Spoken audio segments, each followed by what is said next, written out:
Government is not the solution to our problem. Government is the problem. That's modern conservatism in a nutshell. Yet, we're always told that Nazi Germany, who controlled every aspect of its citizens' lives, was somehow right-wing. Is that true?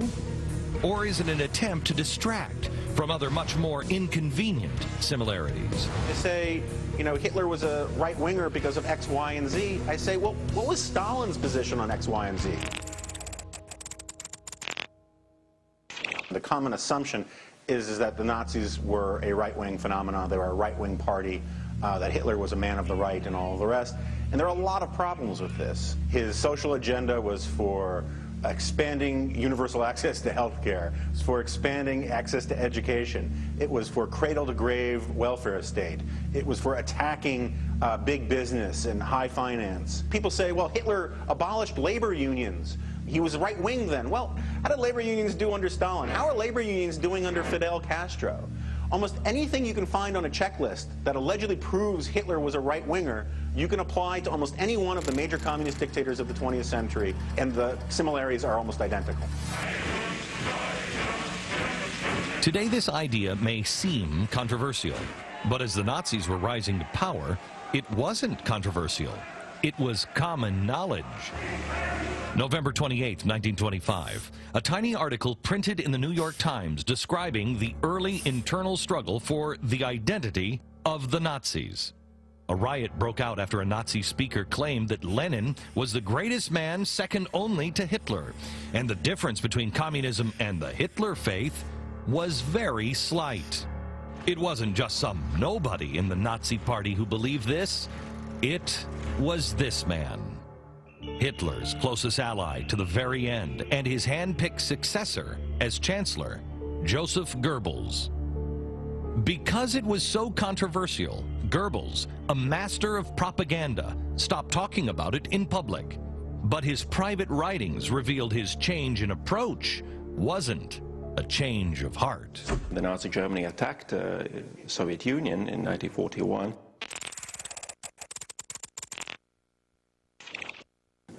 Just a week before that, he wrote in his diary that the goal of the Nazi Germany would be to destroy this Jewish Bolshevism in the Soviet Union, as they described it, and instead of that, build the true socialism. That's what he wrote in his diary. And of course, Goebbels was a liar, but why would he lie to his own diary? The red shirts and the brown shirts in Germany had all sorts of members who were members of one group joining the other group and vice versa. They saw themselves as equally revolutionary organizations fighting each other for control. The Nazis versus the Bolsheviks in Germany was really a case of Coke versus Pepsi. Even as the Nazis were taking control of France, the French communist newspaper found reason to celebrate. In these sad times, it is exceptionally comforting to see many Parisian workers talking to German soldiers as friends in the street or at the corner cafe. Well done, comrades, and keep it up, even if it displeases some of the middle classes, as stupid as they are mischievous. The communists in the Reichstag voted almost uniformly with the Nazis. They voted in lockstep, and the slogan for the communists in the Reichstag was first brown, then red.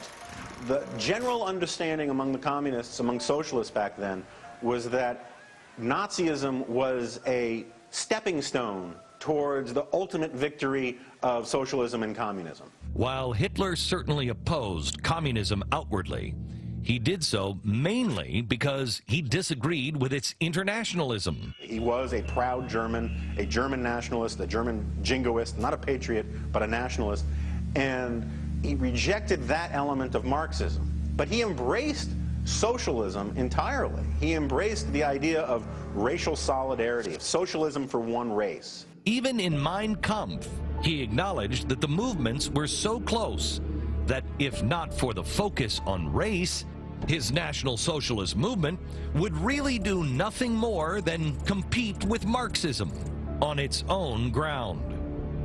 But Nazi Germany had no corner on the market of racism and anti-Semitism. We can find many Nazi-like passages in the writings of Marx and Engels, where they pour scorn on the Czechs and Hungarians and Poles. Marx didn't like Spanish, for example. He said that Spanish are degenerate and that Mexican are degenerated Spanish. Marx, we need to remember, was Jewish. He was a self-hating Jew. He rejected Judaism and all of the rest, but he was Jewish. And Hitler hated Jews. I mean, this is not a newsflash. Hitler was a passionate anti-Semite, and he saw Marxism as corrupted with a deep-seated Jewish nature. The irony here is that so did Marx. Marx was a real anti-Semite. He wrote about the Jewish problem a generation before the Nazis started talking about the Jewish problem. He said how we had to purge the Jewish spirit from Western civilization, from global civilization. He had horrible racist things to say about Jews and of blacks. And Hitler very much inherited that Marxist analysis when it came to things like Jews and other races. Sometimes it's hard to tell Hitler and Marx apart. Who wrote that Germany's neighbors should accept the physical and intellectual power of the German nation to subdue, absorb, and assimilate its ancient Eastern neighbors? That's Karl Marx and Friedrich Engels, authors of the Communist Manifesto, almost a century before the Holocaust. But is this just a story of brutal iron-fisted dictators, or something inherent in the philosophy? The fathers of communism, Marx and Engels, believed that societies would evolve from capitalism to socialism, but they acknowledged that there were still what they called primitive societies that hadn't even evolved into capitalists yet. They called them racial trash. As the revolution happens, the classes and the races too weak to master the new conditions of life must give way. There was only one thing left for those too far behind in the process of societal evolution. The chief mission of all other races and peoples, large and small, is to perish in the revolutionary Holocaust.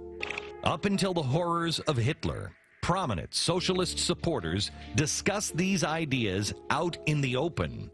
Nobel Prize winner, Fabian socialist, and prominent Soviet supporter, George Bernard Shaw. I don't want to punish anybody, but there are an extraordinary number of people whom I want to kill.